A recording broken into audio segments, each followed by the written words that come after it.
Just keep it going. Oh, the stock music files that you can just toss right in. Yeah, so you can. It's put already that copyrighted and everything. Yeah, like it's not. There's no like the creators of it put it on YouTube for that reason. You know what I mean? It's not like it doesn't actually have any copyright value to it. So it's all good to use. It's all free. There's like fucking thousands of files, dude. All right, ladies and gentlemen. Mostly gentlemen. Probably, yeah. We got our nobody currently. We got our mic, and we're ready to roll. All right. So you wanted to talk about the Florida shooting somewhat today, a little bit, dabble into it. Yeah, be kind, everybody. We're just getting started. So we can roll this shit while we're filming, so we're not completely lost. You know what's stupid about the Florida shooting is that BBC or one of the news networks in the States were saying that there's been 18. You can keep this rolling, but it can't be minimized or it'll shut off. Oh. So I just fucked that up and it shut it off. So you can keep it up and then push these screens, but if you minimize this, okay, it just fucking stops it. Anyway, school shooting. Well, one of the dumb things that I heard recently, I saw it on YouTube here, was that they were saying that 18 schools have had shootings in 2018, and then someone broke it down and they said like it's only been 3 where even one person has been had a fatality in it. So they're saying there was like an assault. Yeah, like they're making it seem like it's such a huge thing, but half of them were. Shots being fired into the ground on accident or something like that. Kids messing around. A toddler, or like a grade 3 or something, some young kid. Yeah. Shot a police officer's gun while it was holstered, and it went into the ground. That was that's basically in a liberal's mind, it's classified as a school. Yeah, that's a school shooting. I guess it technically is a school shooting, but there's no there's no fatalities because they're saying it's tragedy. They're saying it's like a high for considering last year it was only 7, and it's well, no, it's actually only 3 this year, which actually makes it a lot better than last year. So things are progressing forward, but in reality they're making it look like it's going backwards, which especially when kids like this Nick Cruz guy, they know he had mental problems. His mom recently died. He went to psychologists and everything. The psychologists should question this guy if he has guns. They should confiscate them until he's mentally fit for guns. Yeah, I guess you're saying that everyone has to have it. That's just really hard to input though, right? Because everyone has to have mental screenings before they get a gun. Gun stores would lose money. I don't mean mental screenings. I mean when you're actually going to a shrink, you're fucked up. Most likely. Yeah, and they should just take your guns away, essentially. Not take them away, but have a probationary period, and then the doctor can assess you. If you're mentally stable for your guns, you can have them back. Yeah, I think the whole theory of changing gun law in the States is just that it's going to take a long time. It's going to cost a lot of money. The parameters that they'd have to follow is just going to be way too hard for them to actually input. They have to go through. To go through each individual state's Congress. Yeah, they have to go through a lot of. That's a lot, right? The whole Second Amendment is you have the right to bear arms regardless. So if the law is you can do it at 18, then anybody can have a gun at 18. That's just how it is, right? Yeah. And then if you already own a gun, you don't need to have any screenings or anything like that, because if they do enforce that, it would cost a lot of money. It would just take too long, like I mentioned. It would just be kind of unrealistic in a sense. Yeah. But you can restructure the current amendment to just increase the age. Yeah, you could definitely just increase the age. I think that's only federal law. I don't even think that's an amendment. They can even make it statewide, where are these shootings taking place statistically? Is it every part of the states? Or it's not California. I'll tell you that much. True. They're anti-gun over there. Yeah, a bunch of liberals over there. What's going on with my beard? But yeah, look at this fucking kid though. He does look like a psycho. You know what? To be honest, if I saw him, I'd be like, yeah, he looks like a school shooter. But anybody who you know just shot and killed 17 people and they had their mugshot, you're like, that guy's a psycho. Yeah. But touche. But what if it was just a normal Facebook picture? Yeah, I mean, he just kind of looks like some little weird ass kid that I probably wouldn't pay much mind to. Yeah. Until you actually met him. Until he showed up with an AR-15. Did you watch some of that footage? I didn't. I'm gonna have to start watching that kind of stuff, but I mean, honestly, I just try and avoid it. I know what the world's like, but I don't like to constantly think about it. It's crazy though. It just shows you how addicted kids are to their phones. Even when there's people getting killed, they have their phones out videotape. Well, but that's something they're all huddled in the back of the corner, and all you hear is shooting go off. And then it cuts to another video, and there's the teacher lying dead on the floor in front of the kids. There's another dead body over there, and then they run out. There's a couple more dead bodies as they're running through the hall. It's fucked up. I guess I've always thought why is there never somebody who tries to be a hero type, and I guess it's a lot different once you're in that position. So I'm not gonna say I would guarantee be able to do it, but I would think that if you could at least try and save everyone to run in and try and mess the guy up, at least attempt it. If you sneak behind him or something, I don't know. But when you're facing a gun, when there's an AR-15 shooting rounds off into into hallways, you see and stuff, your teacher with his head blown off. Yeah, it becomes really real, really fast. Everyone can play Call of Duty and whatever, right? But when you actually see someone get blasted in front of you, it's a completely different story. Shit. That's why there's that argument that there should be a certain amount of teachers in the school that are trained to deal with things like this, and they have a concealed carry. They should just have security. Yeah, they could do that too. The thing with if everyone has a right to bear arms at 18, why don't they just put a security checkpoint into schools to make sure no guns get in? Yeah, they could do that, or they could do that. And then there's that problem with the unemployed veterans. They could hire these veterans if they're mentally stable to patrol the schools. Yeah. They need jobs. Give them the jobs. Yeah. They're trained to do that kind of thing. They're trained killers. They shoot ex-Marines and stuff. Yeah, they're trained to deal with situations like that. Yeah. So that's one good argument, but they have to be mentally stable because some Marines come back. I mean, not Marines. Some soldiers come back and they're... Well, that's the thing, right? But just saying, it becomes real, right? When you're out there and you see a bunch of you see your buddy that you went through basic training with get blown up by a grenade. Yeah. That stuff affects you. Oh yeah. So that's not easy to deal with. So they have to be screened veterans, but still a good idea. Yeah, I think if they just had better security, things would go more smoothly. I would think. I don't know. So how do you let a kid bring an AR-15? I think the stock folds up, so maybe he put it in his knapsack. Yeah, you can put it in a bag, but still, is there no I guess they just don't have security that looks through bags and stuff. It's just it makes sense, but it's a huge hassle. How many kids are in a high school? 300? I guess. And if people are trying to get to class at 8 a.m., they show up at 7:45. There's 1,000 people in a line just trying to get in and getting screened by everyone. Yeah. I mean, you'd have to have a pretty intensive security setup, like an airport almost, to just funnel people through. But even at an airport, if you get on a plane, there's maybe 400 people waiting in that security checkpoint, and it is nuts. Yeah. So imagine kids and everything. You got a good crazy point there. Yeah. They could do the conveyor belt system though. Throw your bag on there. Just goes through. You just pick it up. The guy just looks at the monitor. No gun. Go on. Yep.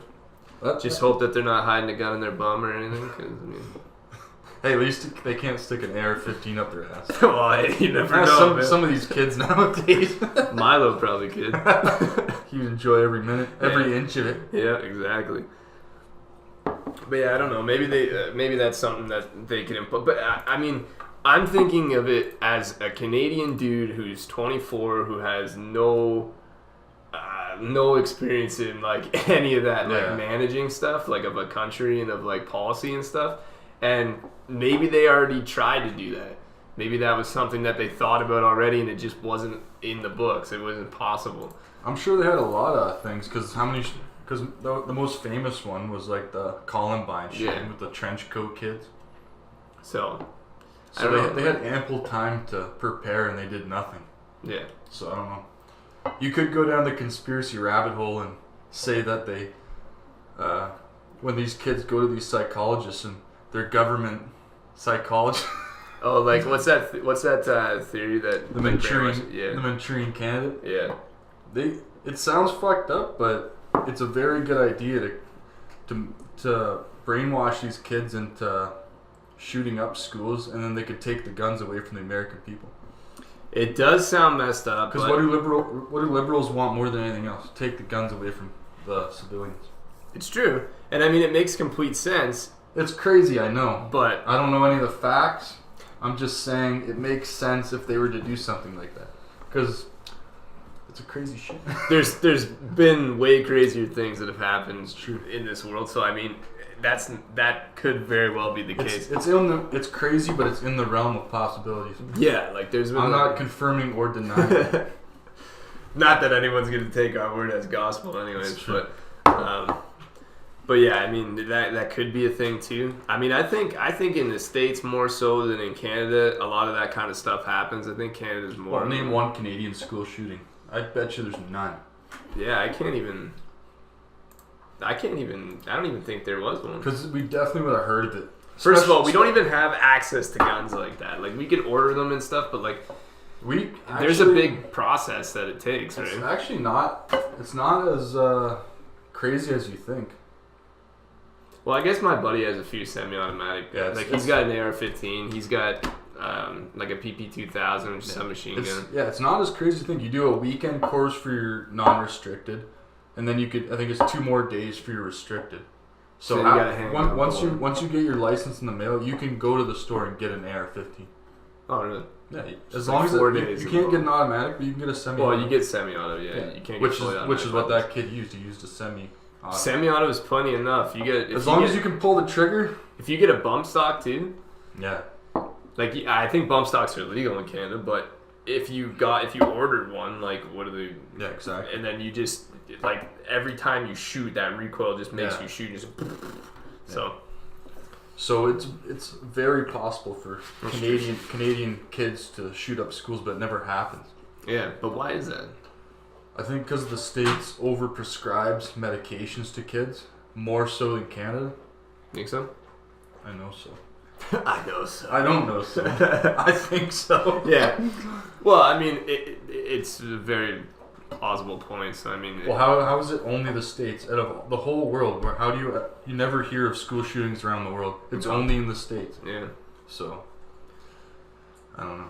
The States is a powerhouse too. I mean, the States has everything, right? Like the States, if something goes wrong with the States, something goes wrong with the world, basically, right? So that's kind of why I feel like there's more pressure for everything to. And to be fair, they do have more access to guns than us. Yeah. It's easy for us to get guns, but it's still a lot easier for them to get guns. Yeah, they turn 18, they go and get it. Yeah.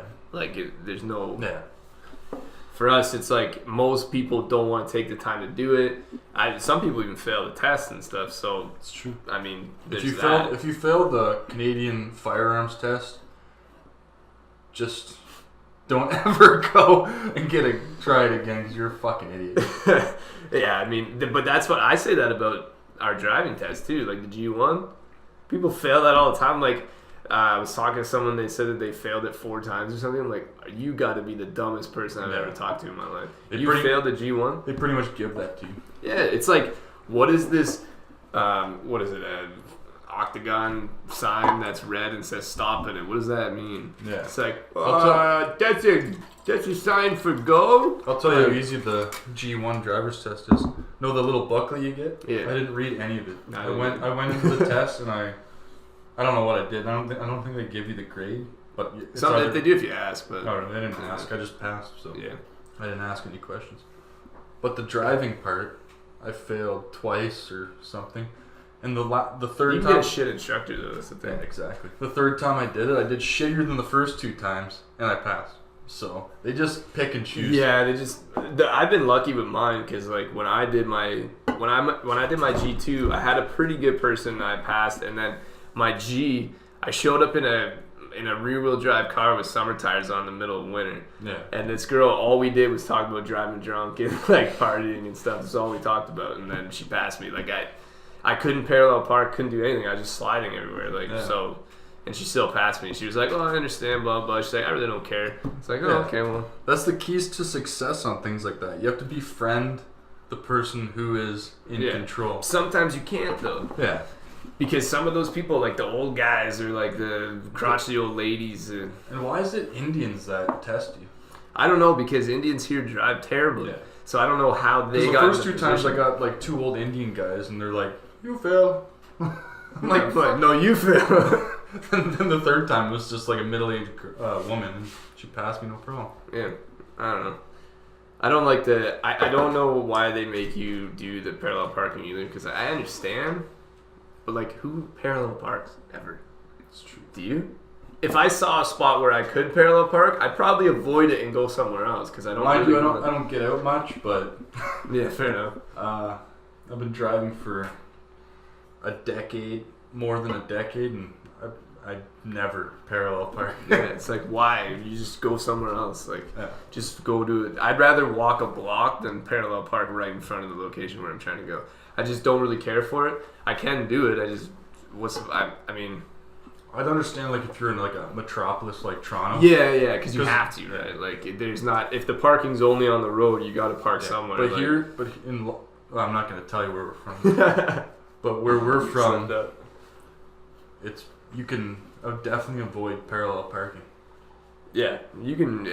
But the only problem with here is that when you try and park like downtown, you have to pay for everywhere you go, and it's like $10. Yeah, it's just like, oh, okay, I want to go. If you wanted to go ice skating at the Galleria or whatever, right? That cost you an arm and a leg. $10 to just park, and then you only if you're there for like 10 minutes, still $10, right? It's just crazy. Exactly. Same with the hospitals here too. You gotta pay so much for it. Oh, hey, look at that! Canada's 3rd. For what? Olympics. Oh shit! Nice. Wow. Is that Norway?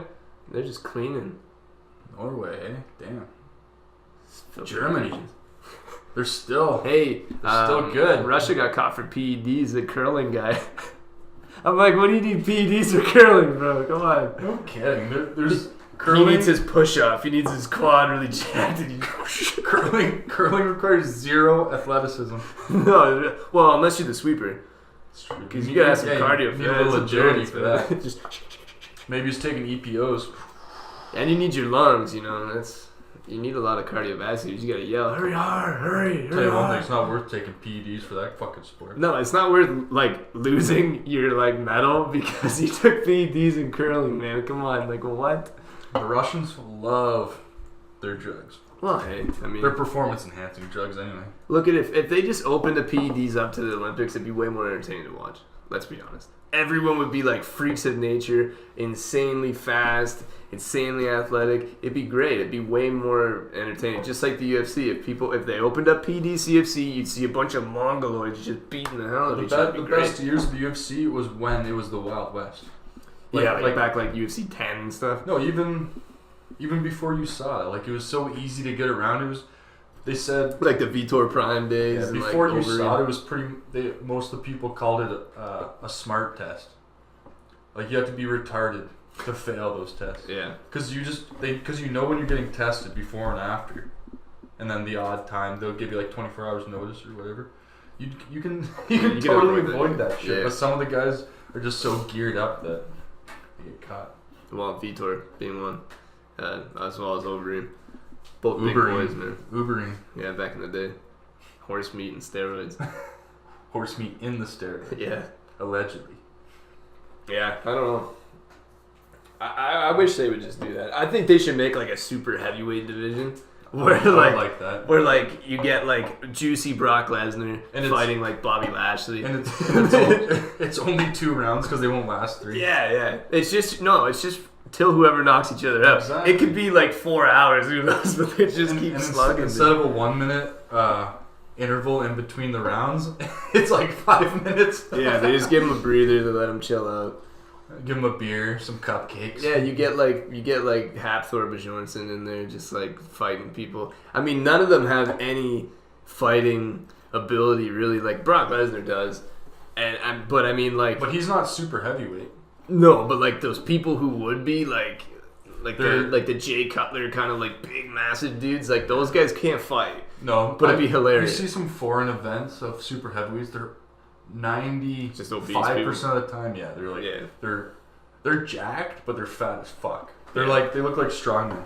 Hey, Roy Nelson lost his fight to Matt Mitrione, and he was saying like he doesn't want to be a Bellator anymore. He wants to come back to UFC. Didn't like the setting, eh? It's not the bright lights of the UFC. No. But it'll be nice to have Roy Nelson back in there. The heavyweight division is so stale right now. Like, there's nothing. Heavyweights' careers do not last long. No, and I mean, when Cormier moves they up, last the longest, but it just gets stagnant. Yeah, like when Cormier moves up, he's going to take the belt. It's going to be whatever. Stipe's going to go back to doing whatever. He's not going to be able to beat Cormier, so he's not going to fight for the... No. And that's funny, because everyone counts out Miocic. They always do. They always count him out, and he always wins. But we're talking Cormier, though. I know. Like, we're talking like an absolute... Cormier's number 2 fighter in the planet. Yeah. On the planet, sorry. And if he does win the belt, he's not going to go back down to light heavyweight. He only will to fight Jones. Or Jones will go up to heavyweight to fight him. You know what I think? He's going to... Jones is going to fight in 2018. It's going to happen. If Jones comes back, let's just say he doesn't come back. Cormier's going to go up. If he beats Miocic, he's gonna take the title, relinquish it, and retire. Yeah. If Jones doesn't come back, but if Jones will come back, he wants to fight. I know he wants to fight Jones. That's like the stain on his record. I know, and he's never gonna beat him. No, it's sad. He won't. Because I like Cormier, but I like Jones more. I don't like Jones, but I love his fights. Yeah. His fights are fucking amazing, and we need people like that because UFC is getting stagnant. Look at the schedule on this shit. I don't know if Cormier would retire. Dude, I think that he would just vacate the light heavyweight belt, and then it'd be like a Gustafsson, someone else fight for the belt, and then he would just stay in heavyweight because there's no one in heavyweight that can really do anything. That's a good point. So why wouldn't he just stay there? The thing is, there's like talks of Kane coming back, and he refuses to fight Kane. Exactly. So I think he would. I think in that case, it kind of comes down to like they're fighters, man. They want money. He's gonna fight Kane. They offer him enough money, they're gonna fight. Kane doesn't care. That's the main reason because he was undefeated in heavyweight, and the only reason he went down to 205 is because Kane was moving up into the. Yeah. He didn't want to interfere with Kane's rise because Kane can't go down to 205. Yeah. I don't think he'll fight him. I really don't. No, he probably wouldn't. It would. I don't know. I feel like he would just get rid of the light heavyweight and stay heavyweight though. I don't know. But if Kane, he'd be comfortable. I think he'll stay at heavyweight. Until Kane gets up there. Until Kane rises, because they're not going to give Kane like a They're going to put him at like probably 5th in the ranking. I imagine they'll have him fight like maybe Junior Dos Santos fight. Junior Dos Santos is 5th right now. That'd be a good fucking fight. Well, so they fought so many times, right? Like, well, Junior knocked him out the first fight, and then the other 2 fights he got demolished by Kane. Yeah. Like that guy got some serious brain damage from those 2 fights. Dude, I don't know, man. Like, cause do you want to look at these fight nights or just skip the fight nights? I don't like watching Cerrone fight anymore. Yeah, I don't. I like Cerrone. I've always liked Cerrone. I just don't like watching him fight because it makes me sad. Like Darren Till absolutely dismantled him within like no time at all and made him look like a chump, dude. Yeah. I like Cerrone. I like his personality. I like the kind of guy he is. But I don't know. It makes me upset watching him fight now. He's been in wars and. I don't know if his jaw can hold up anymore. Medeiros bought him a cowboy hat though, actually before the fight. He's what? Medeiros, the guy he's fighting. Yeah. Bought him a cowboy hat at the weigh-ins, and they like shook hands. It was a pretty friendly thing. Fight's on tonight. Yeah, fight night stuff. Let's just skip the fight nights. Go to the actual pay-per-views. That's in the future. Cyborg. They give her another victim. Yana Cunt. Kunatsuka or whatever. Cunt. She's that